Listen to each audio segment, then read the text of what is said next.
Hello friends, welcome to world of economics. मैं हूं किरण और आपका स्वागत करती हूं। आज की वीडियो में मैं लेकर आई हूं topic aggregate supply. Aggregate supply, यहाँ पर एक बात ध्यान रखना, मैंने पिछली वीडियो में भी अपनी बताया था जब हमने पिछला टॉपिक पढ़ा था एग्रीगेट डिमांड। एग्रीगेट डिमांड जो हमने पिछले टॉपिक में पढ़ी थी एडी इक्वल टू पढ़ी थी सी प्लस आई। जो ये हमारा एडी था ये मैंने कैसा बताया था, प्लान, ठीक है, एक्सेंट। ये हमारी प्लान थी, जो एग्रीगेट डिमांड है वो प्लान एग्रीगेट डिमांड थी। तो यहाँ पर जो हम सप्लाई पढ़ रहे हैं वो कैसी सप्लाई है, प्लान्ड एग्रीगेट सप्लाई। तो ये हमारी जो एग्रीगेट सप्लाई है वो भी कैसी है, प्लान्ड, ठीक है, प्लान्ड एग्रीगेट सप्लाई है।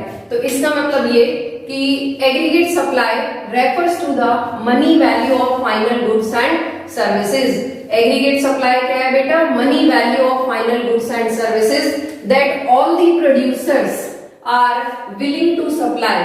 सभी के सभी प्रोड्यूसर्स जो हैं हमारी इकोनॉमी में, जितने भी प्रोड्यूसर्स हैं, सभी प्रोड्यूसर्स ने ये सोचा, ठीक है, ध्यान रखना, सभी प्रोड्यूसर्स ने ये सोचा, ये इच्छा की, ये उसकी विलिंगनेस है कि उसे कितनी सप्लाई करनी है। बेटा ये एक्चुअल सप्लाई नहीं है, ये कैसी सप्लाई है, विलिंगनेस है, ये प्लान्ड सप्लाई है। वो अभी सोच रहे हैं सभी के सभी प्रोड्यूसर्स, ये जो आपकी एग्रीगेट सप्लाई है वो एक कंबाइंड सप्लाई है। तो सभी मिलकर के ये सोच रहे हैं कि इकोनॉमी के अंदर उन्हें कितनी गुड्स और सर्विसेज जो है वो प्रोड्यूस करनी है। तो ये उनकी एक विजुअल थिंकिंग है, जो किसके हिसाब से चलेगी, एग्रीगेट डिमांड की, प्लान एग्रीगेट डिमांड की। जो प्लान एग्रीगेट डिमांड है उसी को ध्यान में रख करके जो प्रोड्यूसर्स होते हैं, सभी के सभी प्रोड्यूसर्स जो है इकोनॉमी के अंदर, वो क्या करते हैं, एग्रीगेट सप्लाई करते हैं। तो यहाँ पर जो हम बात कर रहे हैं एग्रीगेट सप्लाई की, वो कैसी एग्रीगेट सप्लाई है, प्लान्ड एग्रीगेट सप्लाई। एक विजुअल थिंकिंग है प्रोड्यूसर्स की कि उनको कितना प्रोडक्शन करना है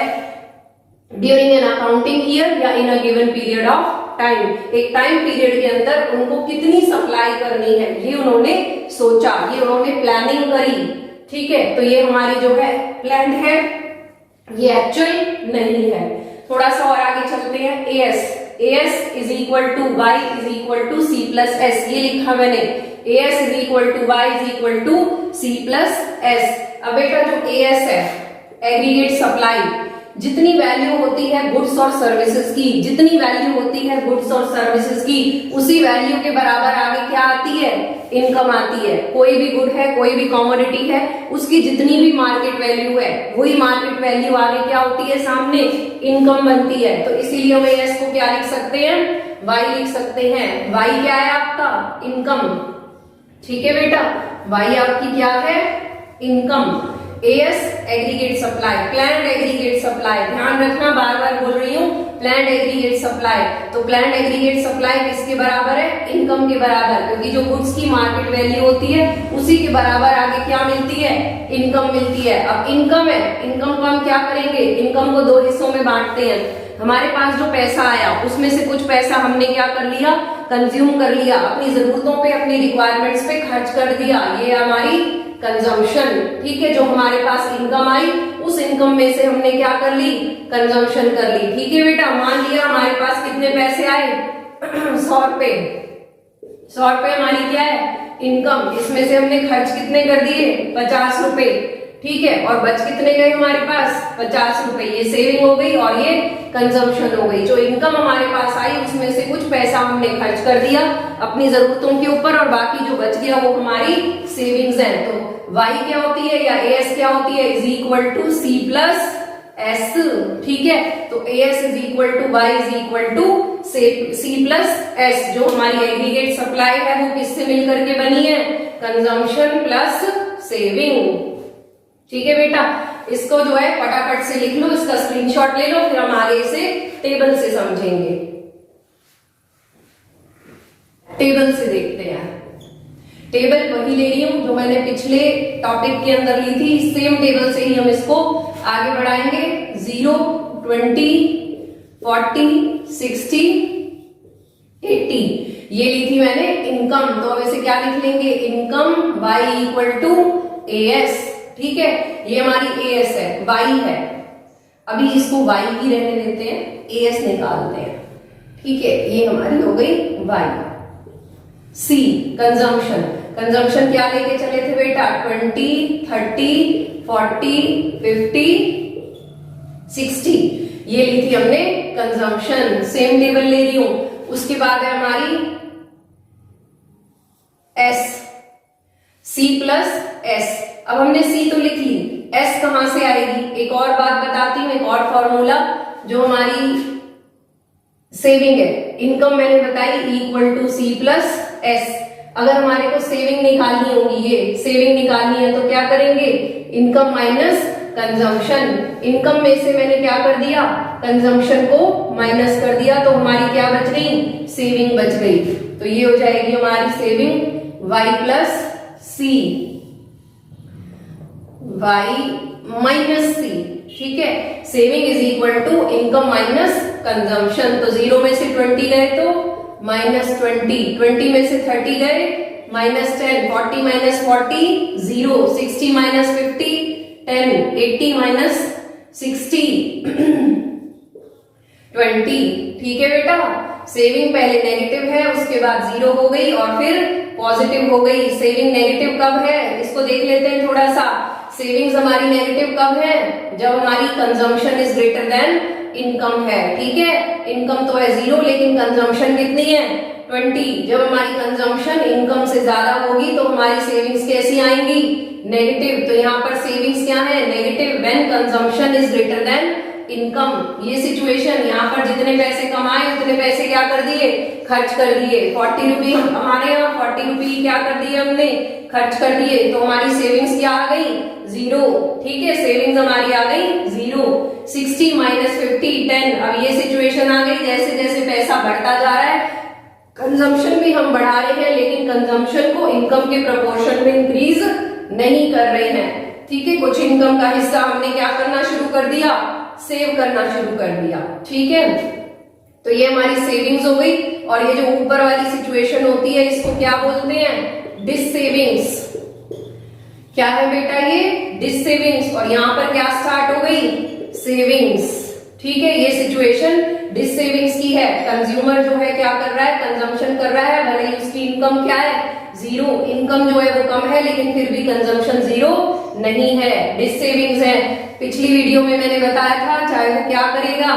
पैसा मांग करके अपने रिलेटिव से, अपने फ्रेंड से लेकर के आएगा, खर्चा करेगा, या फिर उसके पास जो उसकी सेविंग्स रखी हुई है पहले से, जो उसके पास पैसा है उसने सेव करके रखा है, उस पैसे में से उसे खर्च करेगा। ठीक है, तो वो कंजम्पशन को 0 नहीं कर सकता क्योंकि उसकी जो बेसिक नीड्स है वो उसे पूरी करनी है। अब निकाल लेते हैं बेटा, AS is equal to C plus S।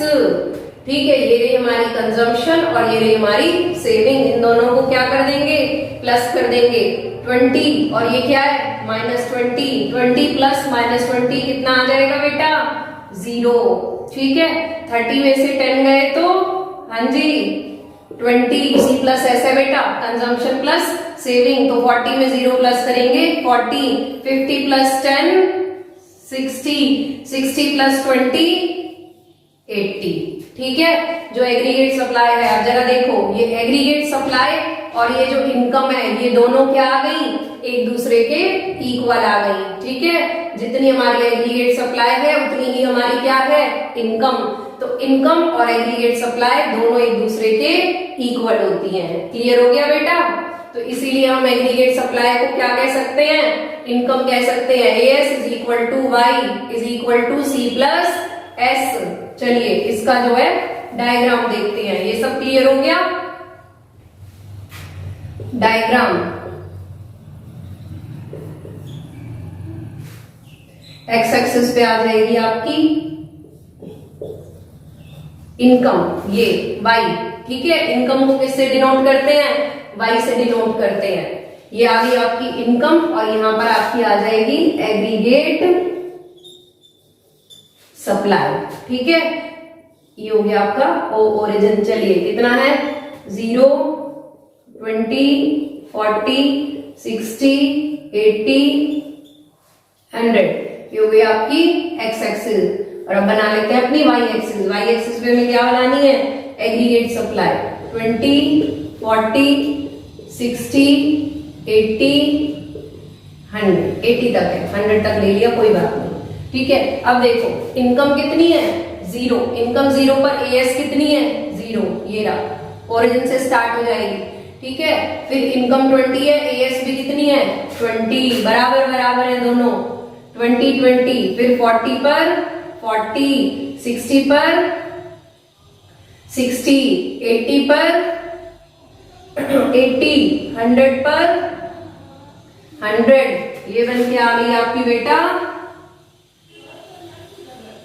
AS is equal to Y. जो AS है वो y के बराबर है। ये AS लाइन जो है वो ओरिजिन से स्टार्ट हो रही है। AS line start from origin and making an angle of 45 degree. इसने क्या बनाया, 45 डिग्री का एंगल बनाया। ध्यान रखना, जब भी टॉपिक अटेम्प्ट करोगे यहाँ पर 45 डिग्री लिखना मत भूलना। ठीक है, तो इसने जो है AS लाइन ने y लाइन ने क्या कर लिया, 45 डिग्री का एंगल बनाया।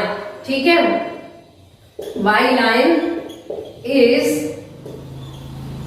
रेफरेंस लाइन, ये एक रेफरेंस लाइन है, making an angle of 45 degree, या स्टार्ट फ्रॉम ओरिजिन, ओरिजिन से स्टार्ट हो रही है बिकॉज, ठीक है, जो हमारी एक्स एक्सिस है and Y axis have same scales. दोनों का स्केल क्या है, सेम है, दोनों का स्केल सेम है, इसीलिए हमारी जो लाइन है वो कैसी आई, 45 डिग्री का एंगल बनाती हुई आई। ठीक है बेटा, अगर इस लाइन के ऊपर हम एक्स एक्सिस पर और वाई एक्सिस पर कहीं भी परपेंडिकुलर ड्रॉ करेंगे तो वो दोनों क्या आएंगे, एक दूसरे के इक्वल। ठीक है, तो इसने जो है एक्स एक्सिस और वाई एक्सिस को क्या किया, एक इक्वल पार्ट के अंदर, इक्वल टू पार्ट्स के अंदर डिवाइड कर दिया।